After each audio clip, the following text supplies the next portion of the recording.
Bagyong Opong lumakas na bilang isang severe tropical storm at patuloy na lumalapit sa Bicol region. Ilang lugar sa Calabarzon, Bicol at Eastern Visayas nakataas na ang tropical cyclone wind signal. Walang pasok sa ilang probinsya at lungsod dahil sa masamang panahon. Posibleng storm surge at pagbaha sa mabababang lugar at baybayin. Apektado rin ang Metro Manila at Calabarzon sa mga susunod na araw. Magandang araw Pilipinas! Ito ang Pilipinas Weather Ngayon. Ngayong araw ng Huwebes, September 25, 2025. Narito na ang ating latest update sa panahon. Kung bago ka lang sa ating channel, please like, share, and subscribe para lagi kang updated sa panahon. Salamat sa iyong suporta. Mga kababayan, ang Bagyong Opong mas lumakas pa at ngayon nasa kategorya na ng severe tropical storm. Huling namataan ito sa silangan ng Mindanao. May lakas na hangin na 95 kilometers per hour malapit sa gitna at may pagbugso na umaabot sa 130 kilometers per hour. Mabagal itong kumilos pakanluran, hilagang kanluran o west-northwest sa bilis na 10 kilometers per hour.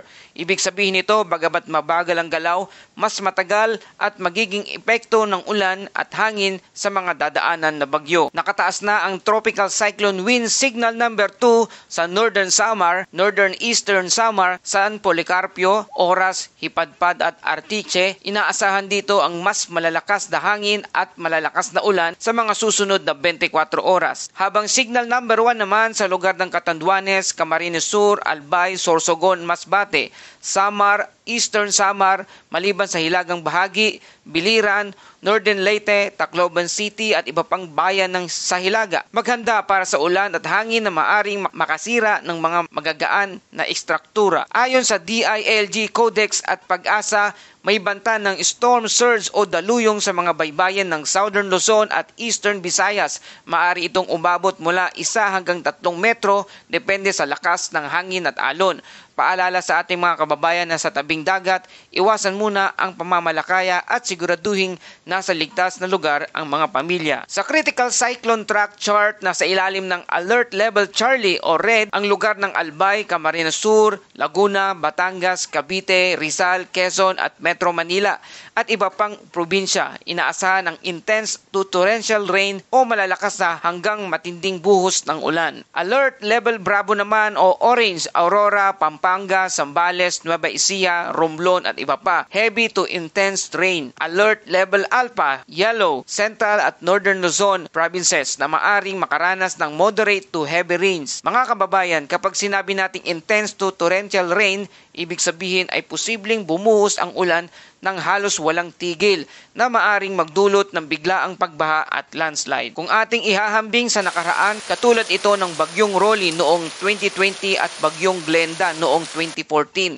kung saan malakas ang ulan at hangin na nagpabagsak ng kuryente at nagdulot ng matitinding pinsala sa Bicol at Calabarzon. Kaya mahalagang paghandaan ito bago pa man tumama ang Bagyong Opong. At dahil sa sama ng panahon, nagdeklara na ang ibang mga probinsya ng walang pasok sa araw na to. Narito ang mga listahan na walang paalala, mag-refresh ng browser at makinig sa inyong local government unit o LGU para sa karagdagang anunsyo. Para sa ating travel advisory, moderate to rough seas, bawal muna pumalaot ang mga maliliit na bangka at posibleng kanselahin ang mga biyahe sa dagat at eroplano lalo na papunta sa Bicol at Eastern Visayas. Mga kababayan, habang palapit na ang Bagyong Opong sa Bicol region, posibleng magtaas pa ng signal number 3 to number 4 bago mag-landfall. Ang landfall ay posibleng sa Bicol region sa darating na Biyernes, September 26 o Sabado, September 27 at tatawid patungong Southern Luzon at Metro Manila.